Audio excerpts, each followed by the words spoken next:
సమావేశం ముఖ్యమంత్రి గారి అధ్యక్షతన గౌరవ incharge general secretary Deepadas Munshi గారి నాయకత్వం జరిగింది. ఆ వివరాలను కూడా గౌరవ ఉప ముఖ్యమంత్రి గారు మీకు అడ్రస్ చేస్తారు.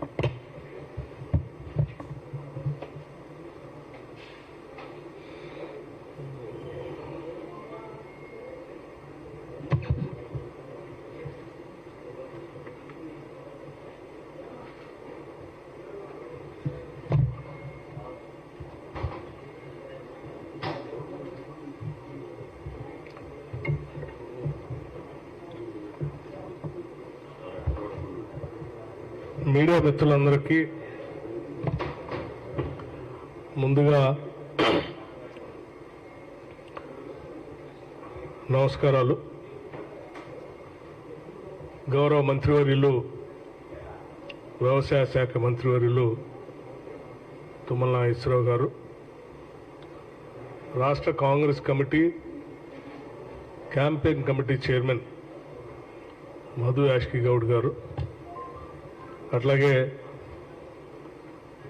సోదరుడు మెట్టు సాయి గారు, కైలాస్ గారితో కలిసి మీ ద్వారా రాష్ట్ర ప్రజలకి కొన్ని ముఖ్యమైనటువంటి అంశాలని తెలియజెప్పాలన్న ఆలోచనతోనే ఈ పత్రికా సమావేశాన్ని ఏర్పాటు చేయడం జరిగింది. మీ అందరికీ తెలిసిందే, పిఎసి సమావేశం సుదీర్ఘంగా గాంధీ భవన్లో దీపాదాస్ మున్షి గారు, ఇన్ఛార్జ్ జనరల్ సెక్రటరీ రాష్ట్ర కాంగ్రెస్ కమిటీకి సంబంధించి, అట్లాగే రాష్ట్ర ముఖ్యమంత్రి వర్యులు రాష్ట్ర కాంగ్రెస్ కమిటీ అధ్యక్షులు కూడా రేవంత్ రెడ్డి గారు, ఇతర పీసీ సభ్యులందరూ కూడా పాల్గొని సుదీర్ఘంగా కొన్ని అంశాలపైన చర్చించడం జరిగింది. దానికి సంబంధించి ముందుగా ఈ పిఎస్సి సమావేశంలో కాంగ్రెస్ ప్రభుత్వం ఇందిరమ్మ రాజ్యం ఏర్పడిన తర్వాత 100 రోజుల్లో ప్రభుత్వం తరఫున చేసినటువంటి అనేక అభివృద్ధి కార్యక్రమాలపైన, గ్యారంటీల్లో భాగంగా అమలు చేసినటువంటి అంశాలపైన, ముఖ్యంగా మహిళలందరికీ ఆర్టీసీ బస్సులో ఉచిత ప్రయాణం గురించి కానీ, లేకపోతే ఆరోగ్యపరంగా రాజీవ్ ఆరోగ్యశ్రీకి 10 లక్షల రూపాయలు స్కీమ్ని స్టార్ట్ చేసిన దానిపైన కానీ, అలాగే 500 రూపాయలకే కేవలం గ్యాస్ సిలిండర్ ఇచ్చే విధానం పైన కానీ, 200 యూనిట్ల వరకు ఉచితంగా జీరో బిల్ ఇచ్చినటువంటి అంశాలపైన కానీ, మరీ ముఖ్యంగా గత ప్రభుత్వం పూర్తిగా వదిలేసినటువంటి మహిళా సంఘాలకు సంబంధించి, డ్వాక్రా సంఘాలకు సంబంధించి ఇందిరమ్మ రాజ్యం ప్రత్యేకంగా దృష్టి సారించి రాబోయే 5 సంవత్సరాల్లో 1,00,000 కోట్ల రూపాయలు వాళ్ళకి రుణాలు ఇప్పించేటటువంటి, వడ్డీ లేని రుణాలు ఇప్పించేటువంటి కార్యక్రమానికి సంబంధించి సమావేశం ఏర్పాటు చేసి డిసెంబర్ నుంచి మార్చి వరకు వారికి వడ్డీ లేని రుణాలు ఇచ్చినటువంటి, వడ్డీకి సంబంధించిన నగదును చెల్లించిన విధానం పైన కానీ, అట్లాగే ఈ 100 రోజుల లోపలనే దాదాపు 30,000 ఉద్యోగాలు, ప్రభుత్వ ఉద్యోగాలు నియామకాలు ఇచ్చినటువంటి పైన కానీ, ఇచ్చిన మాట ప్రకారం పబ్లిక్ సర్వీస్ కమిషన్ ప్రక్షాళన చేస్తామని చెప్పి పబ్లిక్ సర్వీస్ కమిషన్ నియమించడమే కాకుండా ఈ సంవత్సరానికి సంబంధించి జాబ్ క్యాలెండర్ కూడా ప్రకటించినందుకు, అంగన్వాడీ వర్కర్స్, ఆశా వర్కర్స్, మధ్యాహ్నం భోజనం వంట చేసేటువంటి మహిళలకు సంబంధించినంతవరకు, అంటే రాష్ట్ర వ్యాప్తంగా తీసుకున్నటువంటి ఈ అనేక అంశాలపైన ప్రభుత్వాన్ని ఈరోజు సమావేశంలో పిఎస్సి సభ్యులందరూ కూడా అభినందించినటువంటి విషయాన్ని ఈ సందర్భంగా మీ ద్వారా తెలియజేస్తూ ఉన్నాను. అట్లాగే రాష్ట్రంలో జరగబోయేటువంటి లోక్సభ ఎన్నికలకు సంబంధించి, సాధారణ ఎన్నికలకు సంబంధించి అత్యధిక శాతం సీట్లు గెలవటం కోసం తీసుకోవాల్సినటువంటి చర్యలపైన కూడా సుదీర్ఘంగా చర్చించడం జరిగింది. అందులో భాగంగా దేశంలోనే అఖిల భారత కాంగ్రెస్ కమిటీ తయారు చేసినటువంటి మేనిఫెస్టో, కాంగ్రెస్ పార్టీ పక్షాన తయారు చేసినటువంటి మేనిఫెస్టోని హైదరాబాద్ దగ్గరలో తుక్కుగూడ ప్రాంతంలో రాజీవ్ ప్రాంగణంలో 6వ తారీఖు నాడు భారీ బహిరంగ సభ ఏర్పాటు చేసి ఆ బహిరంగ సభలో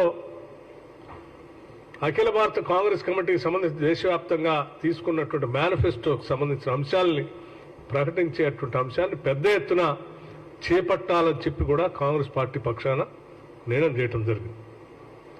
ఈరోజు దేశవ్యాప్తంగా కూడా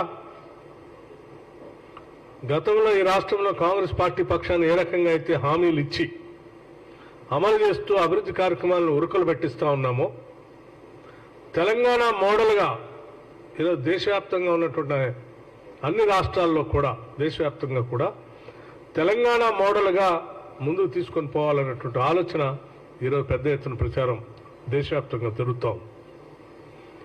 అటువంటి కార్యక్రమాన్ని తుక్కుగూడలో రాజీవ్ ప్రాంగణంలో పెద్ద ఎత్తున సభ ఏర్పాటు చేసి ఆ సభ ద్వారా తెలంగాణ మోడల్ని దేశానికి తెలియజెప్పడం కాకుండా ఈ దేశంలో కాంగ్రెస్ పార్టీ అధికారంలోకి వచ్చిన తర్వాత అమలు చేసే కార్యక్రమాలు కూడా ఈ తుక్కుగూడ రాజీవ్ ప్రాంగణంలో అఖిల భారత కాంగ్రెస్ కమిటీ అధ్యక్షులు మల్లికార్జున్ ఖర్గే గారు, అట్లాగే రాహుల్ గాంధీ గారు, మిగతా నాయకులంతా కూడా, సోనియా గాంధీ గారు అందరూ వచ్చేటట్టుగా ఆ సభలో ప్రకటనలు కూడా ఉంటాయి. కాబట్టి పెద్ద ఎత్తున రాష్ట్ర వ్యాప్తంగా ఉన్నటువంటి కాంగ్రెస్ నాయకత్వం అంతా కూడా ఈరోజు దేశంలో జరిగే ఎన్నికలకి మన దగ్గర నుంచే మేనిఫెస్టో రిలీజ్ చేస్తున్నారు. కాబట్టి ఈ దేశం ఆశ్చర్యపోయేటట్టుగా 6వ తారీఖు నాడు తుక్కుగూడలో పెద్ద ఎత్తున కాంగ్రెస్ నాయకులు, కార్యకర్తలు, శ్రేణులు కదం తొక్కుతూ పెద్ద ఎత్తున ఈ సభని విజయవంతం చేయాలని చెప్పి ఈ సందర్భంగా మీ ద్వారా రాష్ట్రంలో ఉన్నటువంటి మా కార్యకర్తలందరికీ పిలిపిస్తా ఉంది. పీస్ ఎక్కడ ఉన్న నాయకులు అక్కడ ఉన్నటువంటి కార్యకర్తలతో సమావేశాలు ఏర్పాటు చేసుకొని 6వ తారీఖు నాటి సమావేశానికి ఏ రకంగా సమాయత్తం కావాలో నియోజకవర్గాల స్థాయిగా, మండల స్థాయిలో, గ్రామ స్థాయిలో కూడా ఎవరి స్థాయిలో వాళ్ళు సమావేశాలు ఏర్పాటు చేసుకొని 6వ తారీఖు నాటి సభకి ఏ రకంగా మనం కదిలి రావాలని చెప్పే దానిపైన పెద్ద ఎత్తున సభలో సమావేశాలు పెట్టుకొని నిర్ణయం చేయవలసిందిగా కూడా వారందరికీ విజ్ఞప్తి చేస్తూ ఉన్నాం. అట్లాగే ఈ సభ విజయవంతంతో ఢిల్లీలో ఎర్రకోటపై కాంగ్రెస్ జెండాని ఎగరేసేదానికి ఈ తుక్కుగూడ రాజీవ్ ప్రాంగణం నుంచే నాంది పలికేటట్టుగా ప్రతి కాంగ్రెస్ నాయకుడు, కార్యకర్త కదలాలని చెప్పి కూడా ఈ సందర్భంగా పిఈసిలో నిర్ణయం చేసి మీ ద్వారా వారందరికి కూడా విజ్ఞప్తి చేస్తూ ఉన్నాం. అట్లాగే రాష్ట్రం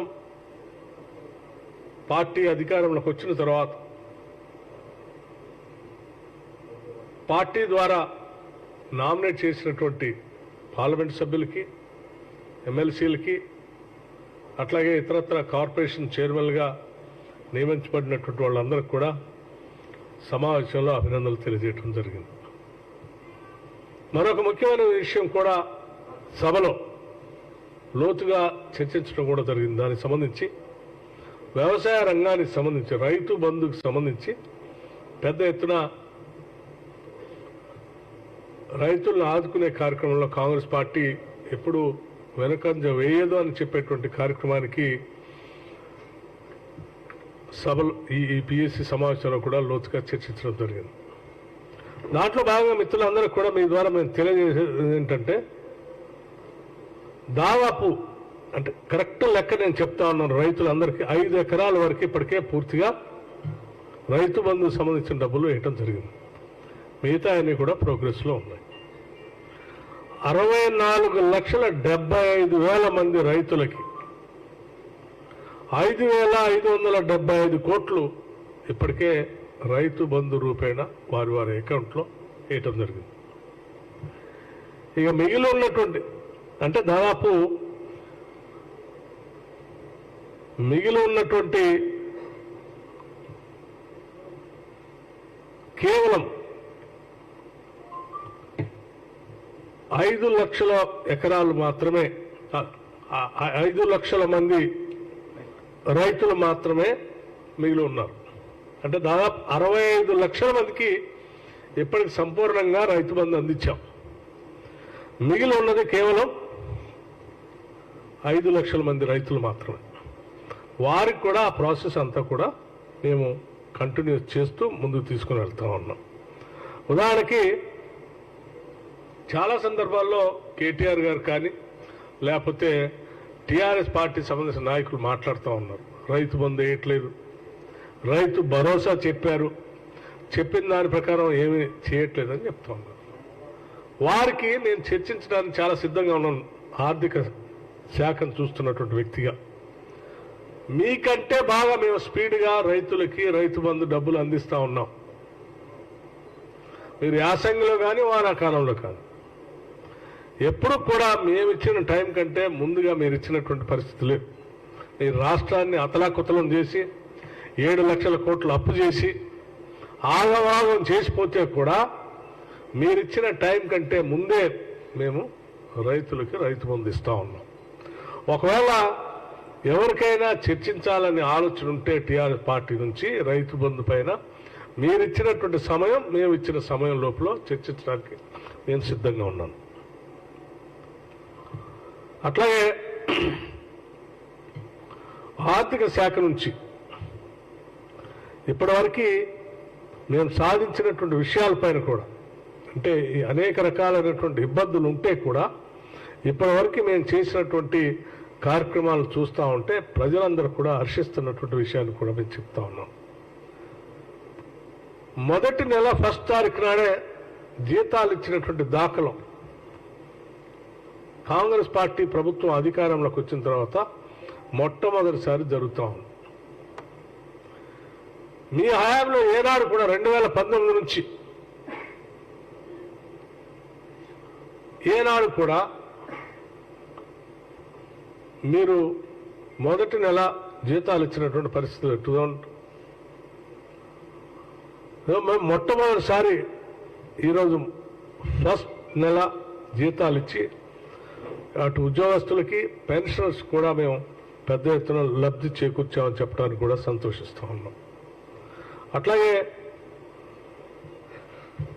మిగతా అంశాలు జోలికి వస్తే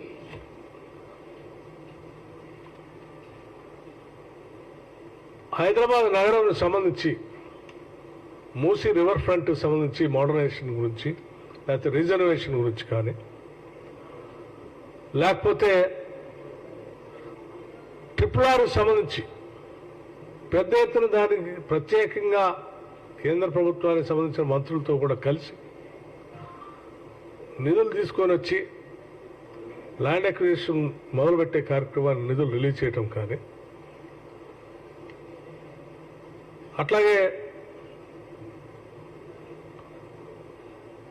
మిగతా అభివృద్ధి కార్యక్రమాలకు సంబంధించి మేము చేసినటువంటి కార్యక్రమాలు కానీ కేవలం 100 రోజుల్లో మేము ఈ ప్రభుత్వం తరఫున చర్చించడానికి సిద్ధంగా ఉన్నాం. ఒట్టి గాలి మాటలు మాట్లాడుతూ కేటీఆర్ గారిని లేకపోతే ఇంకా టీఆర్ఎస్ పార్టీకి సంబంధించిన ఇతర నాయకులు కానీ ఏం చేయట్లేదు మీకంటే అన్ని ఎక్కువ చేసాం, మీలాగా గాలికి వదిలేసిపోవాలని ఏం చేయట్లేదంటే మీలాగా 7 లక్షల కోట్ల అప్పు ఒక్కటే మేము చేయను. మేమంతా ప్రజలు చేస్తూనే ఉన్నాం. కరువు వచ్చింది నీళ్ళు లేవని చెప్తా ఉన్నారు. కరువు ఎప్పుడు వస్తుందంటే నీళ్ళు చూసుకోవాల్సి జూన్ మాసంలో వర్షాలు వచ్చిన తర్వాత ఆ వచ్చినటువంటి నీళ్ళని జాగ్రత్తగా ప్లాన్ చేసుకొని ముందుకు పోవాలి. ఆ ప్రభుత్వం వచ్చిందే డిసెంబర్లో, ఇది మార్చి, ఋతుపవనాలు వచ్చేది జూన్లో. మీ కరువు వచ్చినప్పుడు గతంలో జూన్ సమయంలో వర్షాలు పడకపోవటం వల్ల మీరు పాలించినప్పుడు మీరు చేసినటువంటి తప్పిదాలన్నింటినీ కూడా ప్రకృతి కూడా బుద్ధి చెప్పే విధంగా ఎండబెట్టింది రాష్ట్రం. దానివల్ల నష్టం జరిగింది. అయినా మీకు బుద్ధి రాలే. దాన్ని సక్రమంగా పడ్డ కొద్ది నీళ్ళైనా ప్రాపర్గా వాటర్ మేనేజ్మెంట్ చేసుకుంటూ ముందుకు నడిపించిపోయినట్టయితే ఈ పరిస్థితి వచ్చేది కాదు. మేము ఇప్పటికి కూడా ఉన్న నీళ్ళని జాగ్రత్తగా కాపాడుతూ సాధ్యమైనంత వరకు అందరికీ మంచినీళ్ళు అందించడం కోసం చేసే ప్రక్రియని చాలా లోతుగా రివ్యూ చేసుకుంటూ ముందుకు పోతా ఉన్నాం. ప్లానింగ్ డిపార్ట్మెంట్ నుంచి ఇప్పటికే ప్రతి శాసనసభ నియోజకవర్గంలో అత్యవసరంగా అవసరమైన చోట ప్రతి దగ్గర కూడా ₹1 కోటి తగ్గకుండా అవసరమైతే 3 నుంచి 4 కోట్ల వరకు కూడా ఎక్కడ అవసరమైతే నీళ్లు బోర్లు వేసుకోవడానికి కూడా నిధులు శాంక్షన్ చేసి రెడీ చేసి పెట్టాం. మీరు ఒకటి చేతులు ఒప్పుకుంటా గాలి మాటలు చెప్పుకుంటా జరగట్లా. అవసరమైతే ఎన్నికల కమిషన్కి లేఖ రాసి పర్మిషన్ తీసుకొని జిల్లాల వారిగా డ్రింకింగ్ వాటర్ సంబంధించినటువంటి రివ్యూ ఏర్పాట్లు చేసుకుంటూ ఎక్కడ ఏ ఇబ్బంది వచ్చినా అక్కడికక్కడే నిధులు శాంక్షన్ చేసి మంచినీటి ఎద్దడిని సాధ్యమైనంత వరకు అధిగమించడానికి తీసుకోవాల్సిన కార్యాచరణ ప్రణాళికని ఈ రాష్ట్ర ప్రభుత్వం తీసుకుంటుంది, తీసుకోబోతుంది. ఒట్టిగా పొలాల దగ్గర పోయి లేకపోతే ఇంకో దగ్గర పోయి ఇదేండిపోయింది అదేండిపోయింది ఎవరు రాలేదు చూడలేదు అంటే ఎవరు రాలేదు చూడలేదు మా వ్యవసాయ శాఖ మంత్రి గారు 24 గంటలు రైతులతో మాట్లాడుతూనే ఉన్నారు. 24 గంటలు ఏదో ఒక జిల్లాలో వ్యవసాయానికి సంబంధించిన రివ్యూ చేస్తూనే ఉన్నారు. 24 గంటలు ఎక్కడో ఒక జిల్లాలో రైతులతో క్షేత్రస్థాయిలో తిరుగుతూనే ఉన్నారు. ఎప్పటికప్పుడు రైతులకు సంబంధించిన ప్రతి అంశాన్ని అటు కేబినెట్ సమావేశంలో కానీ లేకపోతే వ్యక్తిగతంగా మంత్రులతో కానీ మాట్లాడి ఏ శాఖతో అవసరం ఉంటే ఆ శాఖతో మాట్లాడి సమన్వయం చేసుకుంటూ వ్యవసాయ రంగాన్ని పూర్తిగా రివ్యూ చేసుకుంటూ ముందుకు పోతా ఉన్నారు. మీలాగా సెక్రటేరియట్లు రాకుండా ఇళ్లలోంచి బయటికి రాకుండా కేవలం ఏది సోషల్ మీడియాకి మాత్రమే పరిమితమై పాలన చేయట్ల. మేము ప్రత్యక్షంగా ప్రజలతో కలుస్తూ మమేకమవుతూ వారి అవసరాలు తెలుసుకుంటూ పాలన చేస్తూ ముందుకు పోతాం. సో ప్రజలు మీకు చాలా స్పష్టంగా బుద్ధి చెప్పారు. మీరు చేసే తప్పిదాలన్నిటికీ కనీసం ఇప్పటికైనా బుద్ధి తెచ్చుకొని తప్పు అయిపోయింది, మేము ఇటువంటి తప్పులు చేయటం పొరపాటు అని చెప్పి చేస్తున్నటువంటి ప్రభుత్వాన్ని కనీసం అభినందించాల్సింది పోయి అడ్డగోలుగా మాట్లాడేటువంటి మాటలు కరెక్ట్ కాదని చెప్తా ఉన్నాం. నిన్న మొన్న ఎక్కడో చూశాను అనేది నా ఇంటికి కూడా పీకలేరు. ఏం మాట్లాడతాడు? చదువుకున్నాడు కదా, ఏం భాషది? మంత్రిగా పనిచేశావు, బాగా చదువుకున్నావు, మీరు చేసిందే తప్పిదాలు, ఫోన్ ట్యాపింగ్, అడ్డగోలు తప్పిదాలు చేస్తుంది. లీగల్ శాంక్టిటీ లేకుండా కావాల్సిన రాజకీయ అవసరాల కోసం, దేశ భద్రతా అవసరాల కోసం వాడాల్సిన దాన్ని పక్కన పెట్టేసి నీ వ్యక్తిగత రాజకీయ అవసరాల కోసం దాన్ని వాడింది కాక మళ్ళీ ఆ నామరూపాలు లేకుండా మీరు చేసినటువంటి పని అంతా బయటపడి ఈరోజు ఎంక్వైరీ జరుగుతూ ఉంటే మా ఇంటికి కూడా పీకలేరంటే ఏందది?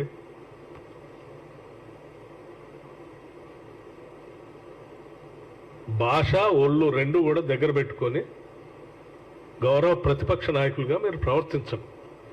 ప్రభుత్వ పరంగా మేము మీలాగా అడ్డగోలుగా తప్పిదాలు చేయం, లేకపోతే మీలాగా అడ్డగోలుగా ప్రతిపక్ష నాయకులను ఇబ్బందులు పెట్టం. కానీ మీరు మాత్రం మీ పరిధి దాటకుండా కనీసం ఎప్పటికైనా గౌరవంగా మెలగాలని చెప్పి ఈ సందర్భంగా నేను ఎత్తు పలుకుతా ఉన్నాను. Thank you.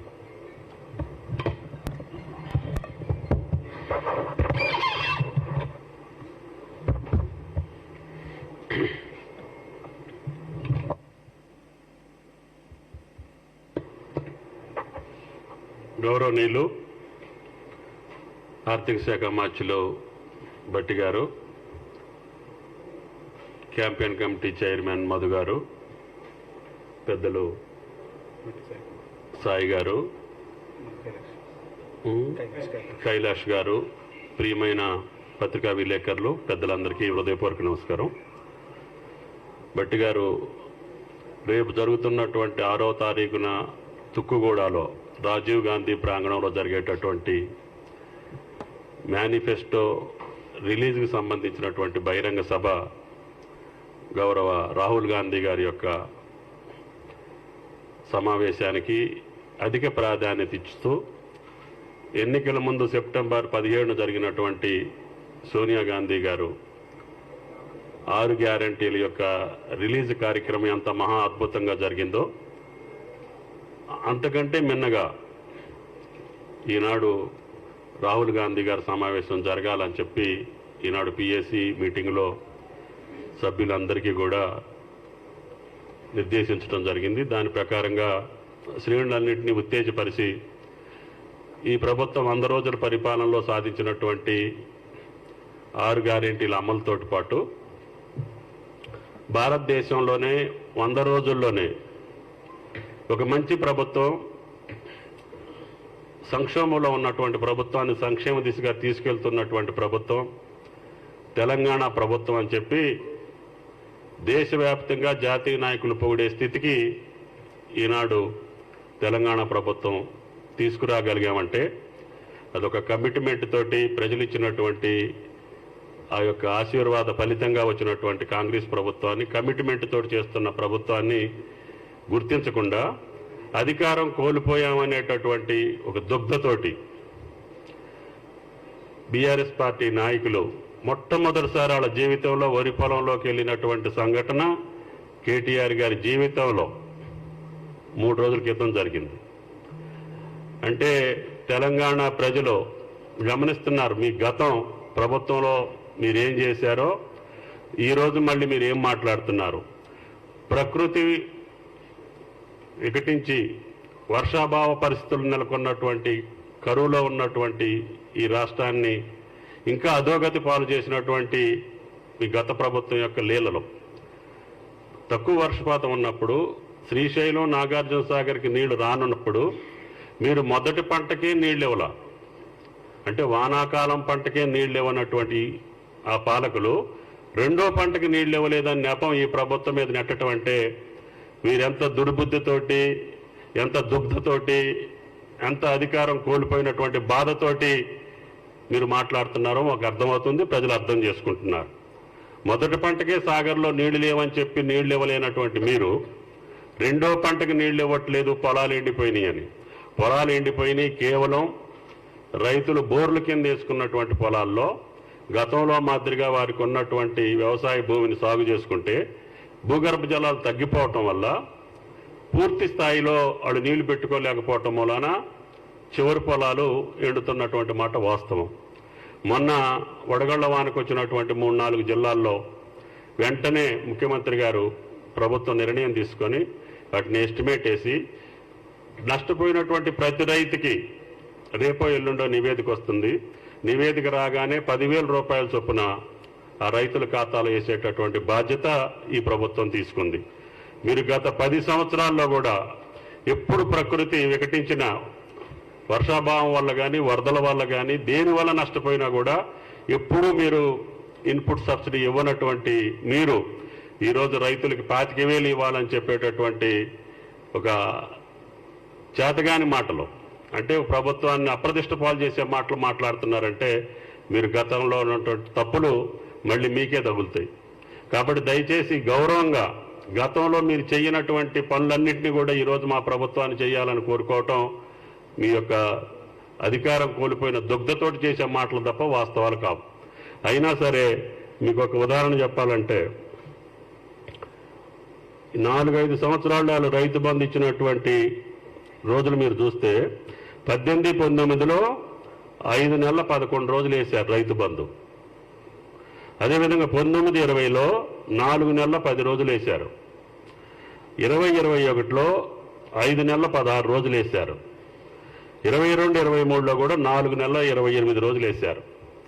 ఇప్పుడు మాది 3 నెలలు 3 నెలల్లో 92% రైతులకి రైతు బంధు వేశారు బట్టి గారు. అంటే ఎంత నిబద్ధతతోటి మీరు సృష్టించినటువంటి సంక్షోభ రాజ్యంలో కూడా, అప్పుల రాజ్యంలో కూడా, ఖాళీ ఖజానా ఉన్న రాజ్యంలో కూడా 3 నెలల్లోనే 92% వేసాం. ఇంకా కొద్ది మందికి వేయాలి, తప్పకుండా ఆ ప్రాసెస్ కొనసాగుద్ది. ఆ రకమైనటువంటి పరిస్థితులు ఉంటే ఈనాడు వర్షాభావం వల్ల బోర్ల కింద ఎక్కడన్నా ఎండిపోతే దాన్ని పట్టుకొని ఏలాడేటటువంటి మీ దగులుబాజీ చేతగానితనానికి మీరు మర్యాదగా ఉండి రైతులకు భరోసా ఇవ్వండి. ప్రభుత్వం ఏ రకంగా మేము ఇన్పుట్ సబ్సిడీ ఇచ్చి ఆదుకుంటామన్నామో, భవిష్యత్తులో ఇటువంటి కెలామిటీస్ వచ్చినప్పుడు తప్పకుండా వాళ్ళు గతంలో ఇన్సూరెన్స్ పథకం ఉండేది, పంటల బీమా పథకం, దాన్ని ఎత్తేశారు.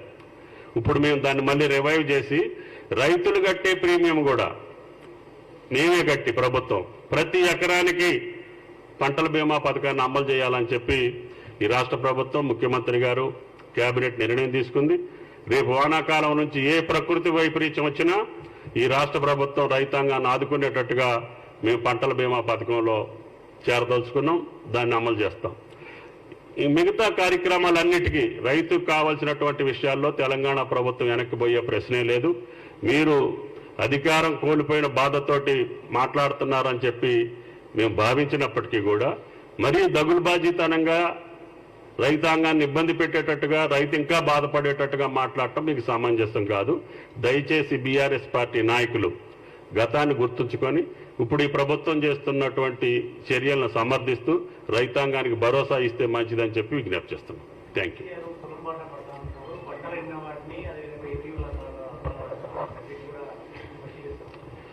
పరిశీలించమనండి. గతంలో పరిశీలించి సాక్షాత్ ముఖ్యమంత్రి అనౌన్స్ చేసి 650 కోట్లకి అసెస్మెంట్ వస్తే 150 కోట్లు ఇచ్చి తతిమాదాటికి జీవోతో సరిపెట్టి మిగతా మూడోసారి కూడా అసెస్మెంట్ కూడా చేయకుండా వదిలేసినటువంటి ప్రబుద్ధులు ఈరోజు పొలాల్లోకి వెళ్ళి పరిశీలిస్తే వాళ్ళు గతంలో ఏం చేశారో రైతులు మర్చిపోలేదు.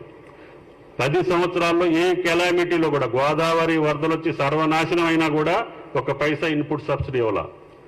మొట్టమొదటిసారి ఎన్నికల ముందు 3 నెలల ముందు వచ్చినటువంటి రాళ్లవానకు వచ్చి అనౌన్స్ చేసినటువంటి డబ్బులు కూడా జీవోలకే పరిమితమైన, అసెస్మెంట్ కూడా చేయలేదు కనీసం. అటువంటి వ్యక్తులు ఈరోజు వెళ్ళి పరిశీలించినా కూడా ఏం కాదు, వాళ్ళు పరిశీలించకపోయినా మా అధికారులు వెళ్ళి పరిశీలించారు. కరెక్ట్గా 40,000 ఎకరాలు సుమారు రాళ్లవానికి దెబ్బతిందని చెప్పి లెక్క వచ్చింది. రేపు ఎల్లుండో ఆర్థిక మంత్రి గారికి ఇచ్చి ఎకరానికి 10,000 రూపాయల చొప్పున ఈ ప్రభుత్వం వాళ్ళ ఖాతాలో వేస్తుందని చెప్పి మీ ఈ సందర్భంగా మరచు. ప్రాజెక్టులో గేట్లకి నీళ్లు అందకుండా డెడ్ స్టోరేజ్లో పెట్టినటువంటి పెద్ద నీళ్లు అంటే నవంబర్, డిసెంబర్, సెప్టెంబర్, అక్టోబర్లో మొదటి పంట వస్తుంది. జూలై, ఆగస్టులో నాట్లు వేస్తాం కదా, జూన్, జూలైలో. అప్పుడే నీళ్లు వదలలే, అంటే అప్పుడే నాగార్జున సాగర్కి నీళ్లు రాలేదు. మొదటి పంటకు నీళ్లు ఇవ్వలే వీళ్ళు. ఈరోజు గేట్లు ఎత్తితే అసలు గేట్కి నీళ్లు అందవు, డెడ్ స్టోరేజ్లో ఉన్నాయి.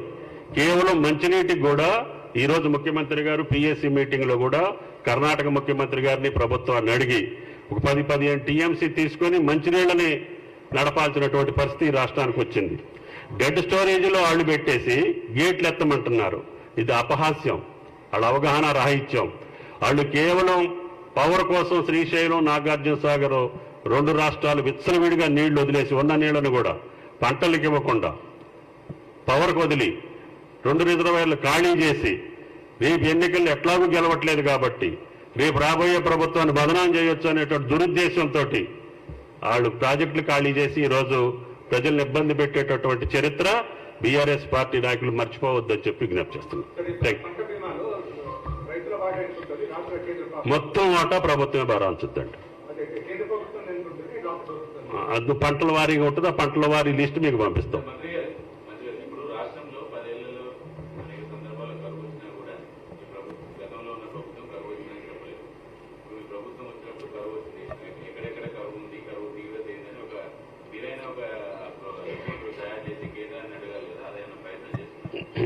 ఈరోజు డిస్కషన్ జరిగింది, దాని మీద నిర్ణయం తీసుకోవాల్సిన అవసరం ఉంది.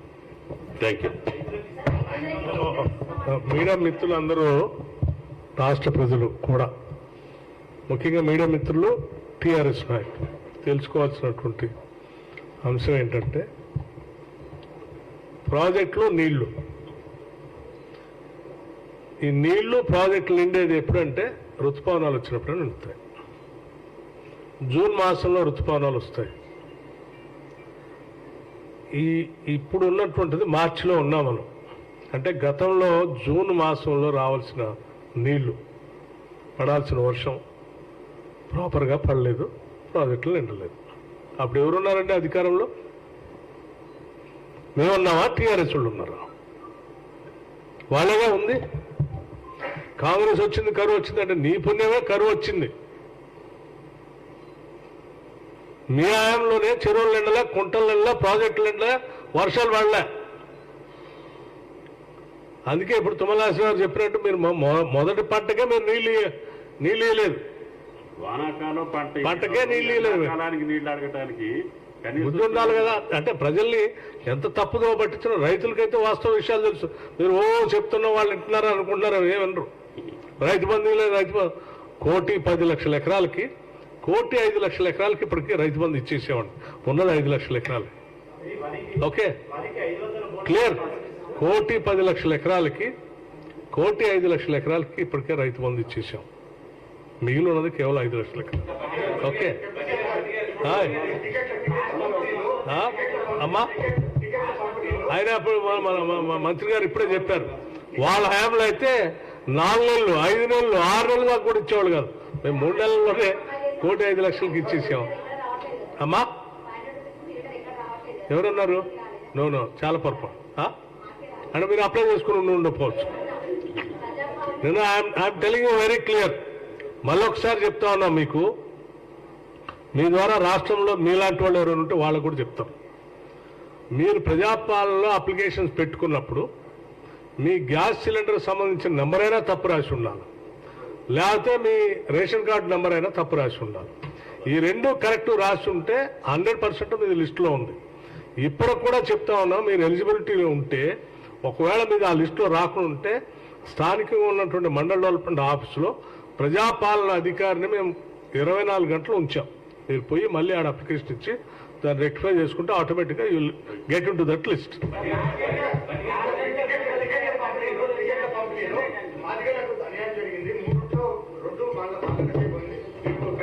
కానీ